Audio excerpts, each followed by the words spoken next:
O ito yung sunod mga kababayan, ha? Si Marcoleta. Naku mga kababayan, galit na galit ang media kay Marcoleta. Ala mga kababayan, mapansin ninyo mga kababayan, siguro si Marcoleta hindi na to i-cover ng media. Hindi na i-cover ng media si Marcoleta. Bakit mga kababayan? Sabi kasi ni Marcoleta, bayaran daw ang media.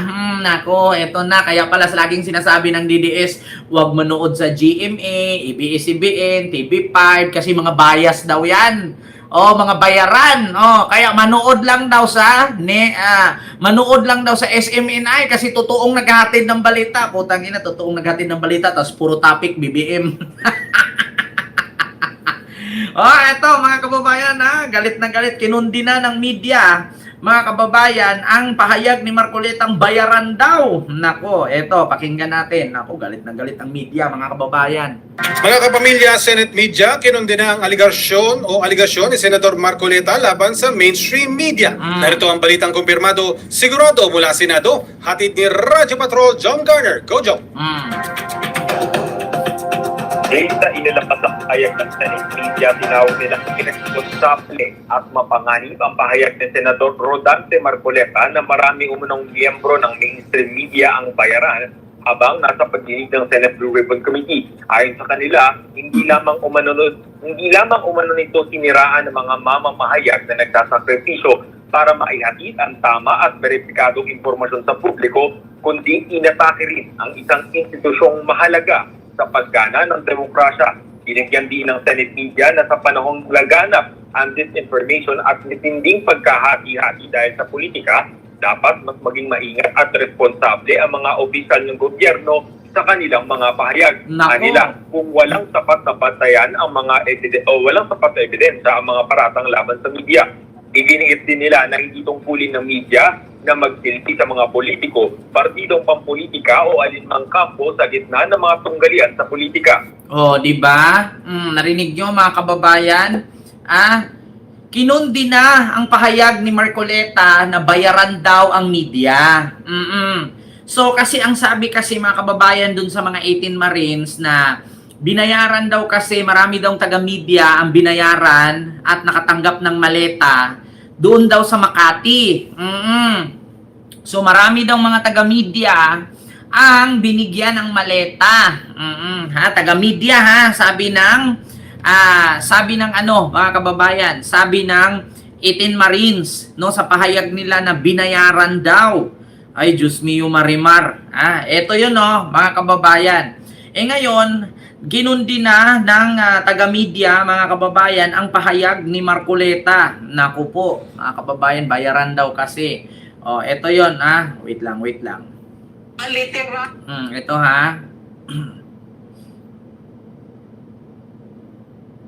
Naku, mga kababayan, maleta. Sabi ng 18 Marines. Nakapag-deliver po ko doon kay Senator Erwin Tulfo ng 2 beses. Ito The same treatment is awarded to some media practitioners who receive several maletas. At hindi po kasi ang nakalap nating impormasyon. Pati sa COMELEC, natideliveran ng mali-malitang pera. Utang na. Paano pa tayo aasa? Ito lang ito mga kababayan, COMELEC na deliveran, media na deliveran. Ito lang tanong ko, 800 billion ang pera. Sabi nga ni Tito Sen, ni Ping Lacson, 800 million? Do you think kaya niyong i-deliver yan sa loob ng 1 taon lang? Halos 5 taon bago niyo maubos i-deliver yan. At hindi basta-basta kung 3-4 na tao lang ang magbibilang yan. Hindi yan basta-bastang ganun kadaling ma-deliver. At take note, sabi nga ni Sherwin Gatchalian, paano nyo nasabi na 800 billion ang ninakaw ni Saldico at i-deliver sa politiko kung ang budget ay 1.6 trillion lang? 1.6 trillion ang budget. Kuhain mo ng 800 billion, paano yung ibang ahensya ng gobyerno? Sige, yan ang isipin ninyo mga kababayan. Itong mga DDS na bobo tanga-tanga, sana matuto kayo mag-mathematics. No, matuto kayo mag-compute. Ang budget noong panahong 2023, 1.6 trillion. 1.6 trillion. Kunin mo yung 800 billion. Ilan na lang natira? Di ba? 1.6 minus 800 billion.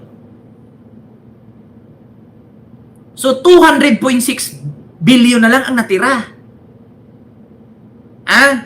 Buong budget, buong Pilipinas, lahat ng ahensya sa gobyerno, 1.6 trillion 2023. Ngayon, ninakaw daw ang 800 billion ni Saldico at dinistribute sa mga politiko.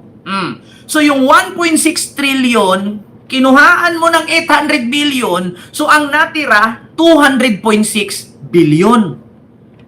Paano yung isasahod sa DepEd? Paano yung isasahod sa DOJ, sa Ombudsman? Paano yung isasahod sa gobyerno, sa Senado, sa mga City Hall, sa barangay opisyales, sa mga congressman, sa mga mayor? Saan kukuha ng pampasahod? Saan yung mapunta sa DENR? Saan yung mapupunta sa lahat? Di ba? 1.6 trillion.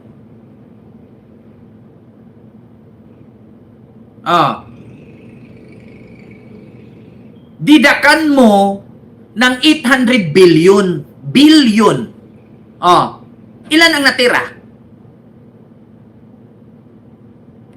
Anong sasahurin ng gobyerno? Anong gagastusin ng gobyerno kung inakaw yung 800 billion sa 1.6 trillion?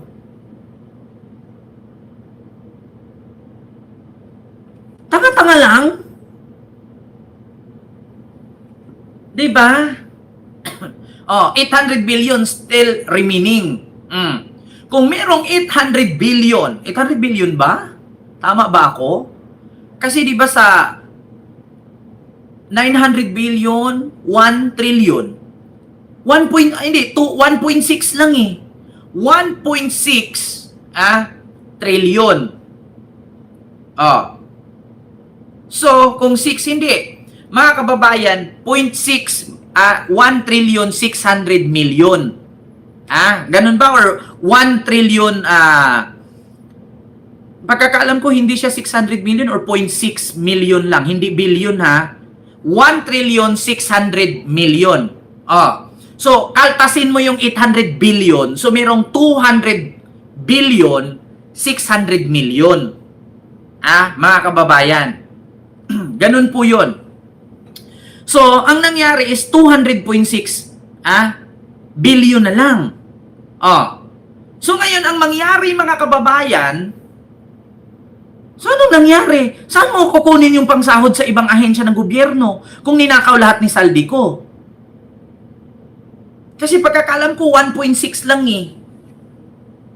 1 trillion 600 million. Hindi po billion 600 billion, hindi po. 1.6 100 million.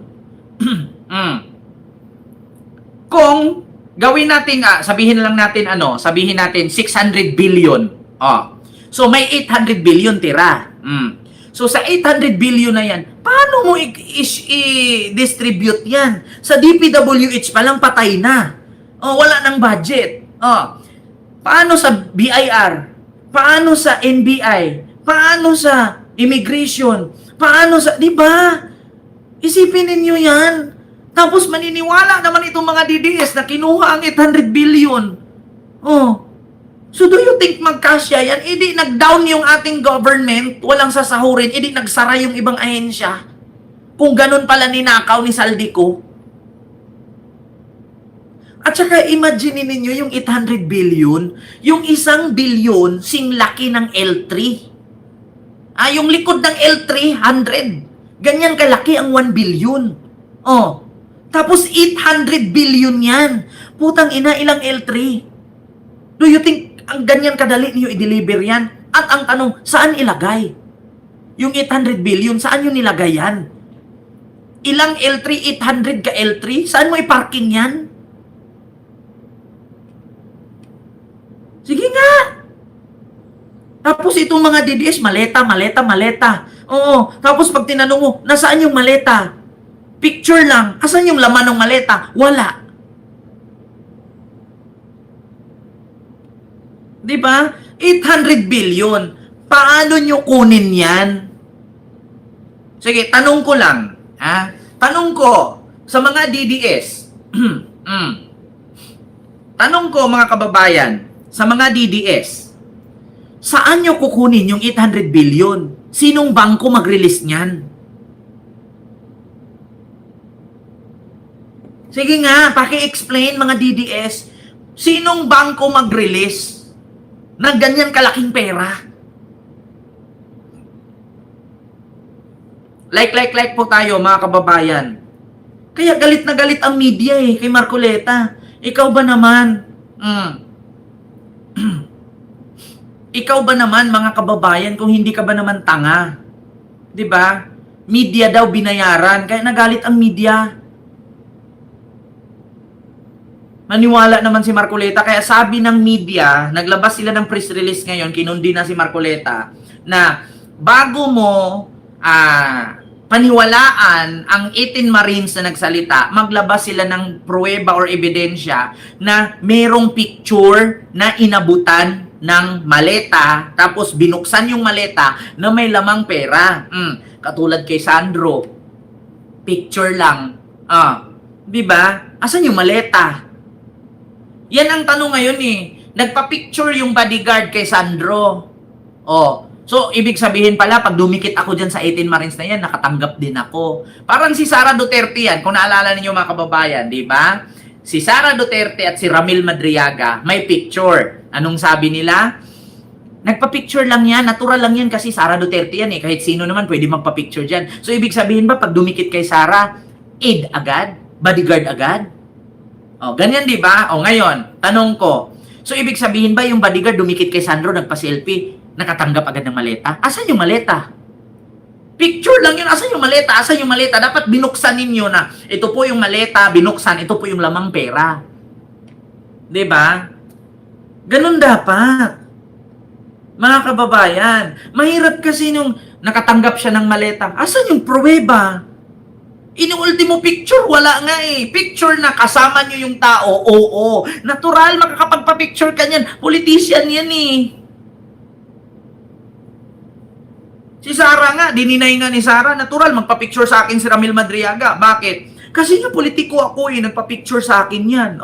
So, ibig sabihin ba kay Sandro, porkit nagpa-picture yung Marines, nakatanggap na agad ng maleta? Yan ang mahirap kasi mga kababayan, nakatanggap ng maleta, pero yung picture ng maleta na hawak ni Sandro, wala. Yung picture ng maleta na binuksan nilang may lamang pera, wala. Di ba? Oo. Di ba, Ma'am Rosario Bisin? Yan ang mahirap. Nakatanggap ng maleta. Asan yung maleta na may lamang pera? Di ba? Ang totoo doon, yung kay Bryce Hernandez. Yung nilabas niya na bulto-bultong pera nasa lamesa, nasangkot si Jinggoy. Kaya nga nakulong si Jinggoy Di ba? Yun yung totoo, yung kay Bryce. Kasi nga nasa lamesa talaga, nagbulto-bulto. Yeah.